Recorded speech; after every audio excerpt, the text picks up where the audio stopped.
ಒಂದು ಕಾಲದಲ್ಲಿ ಶ್ರುತಿ ಮತ್ತು ನಿಖಿಲ್ ಎಂಬ ಇಬ್ಬರು ಸ್ನೇಹಿತರು ಒಂದೇ ಗ್ರಾಮದಲ್ಲಿ ವಾಸಿಸುತ್ತಿದ್ದರು. ಶ್ರುತಿ ಮತ್ತು ನಿಖಿಲ್ ಇಬ್ಬರೂ ಶ್ರದ್ಧೆಯುಳ್ಳ ಮತ್ತು ಪರಿಶ್ರಮಿ ಮಕ್ಕಳಾಗಿದ್ದರು, ಆದರೆ ಅವರ ಜೀವನ ಶೈಲಿಯಲ್ಲಿ ದೊಡ್ಡ ವ್ಯತ್ಯಾಸವಿತ್ತು. ಶ್ರುತಿ ಪ್ರತಿದಿನವೂ ಹತ್ತಿರದ ಓದುಗರಾಗಿದ್ದಳು. ಅವಳು ಅಧ್ಯಯನದಲ್ಲಿ ಅತ್ಯುತ್ತಮ ಸಾಧನೆ ಮಾಡಿದರೂ ಅಧ್ಯಯನದ ಸುತ್ತಮುತ್ತಲಿನ ವಿಷಯಗಳಲ್ಲಿ ಆಸಕ್ತಿಯಿಲ್ಲದಂತೆ ವರ್ತಿಸುತ್ತಿದ್ದಳು.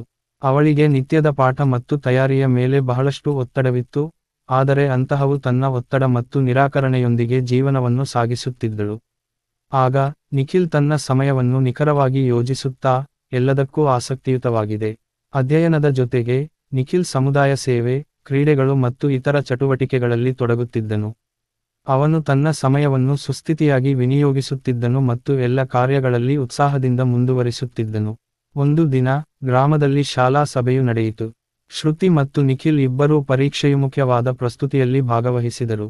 ಶ್ರುತಿ ತನ್ನ ಗಂಭೀರ ಅಧ್ಯಯನದ ಮಟ್ಟವನ್ನು ತೋರಿಸಿದವು, ಆದರೆ ನಿಖಿಲ್ ತನ್ನ ಸಭೆಯ ಸಮಯದಲ್ಲಿ ಕ್ರೀಡಾ ಸಾಧನೆ, ಸಮುದಾಯ ಸೇವೆ ಮತ್ತು ಶ್ರೇಯಸ್ಸು ಬಗ್ಗೆ ಮಾತನಾಡಿದನು.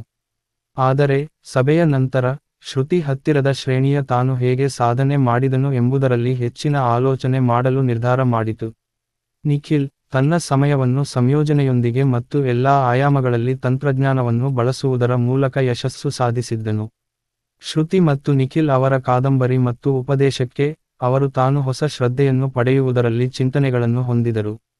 ಶ್ರುತಿ ನಿಖಿಲ್ನ ಕೌಶಲಗಳನ್ನು ಅನುಸರಿಸುವ ಮೂಲಕ ತನ್ನ ಸಮಯವನ್ನು ಉತ್ತಮವಾಗಿ ಯೋಜಿಸಲು ಮತ್ತು ತನ್ನ ಆಸಕ್ತಿಯನ್ನು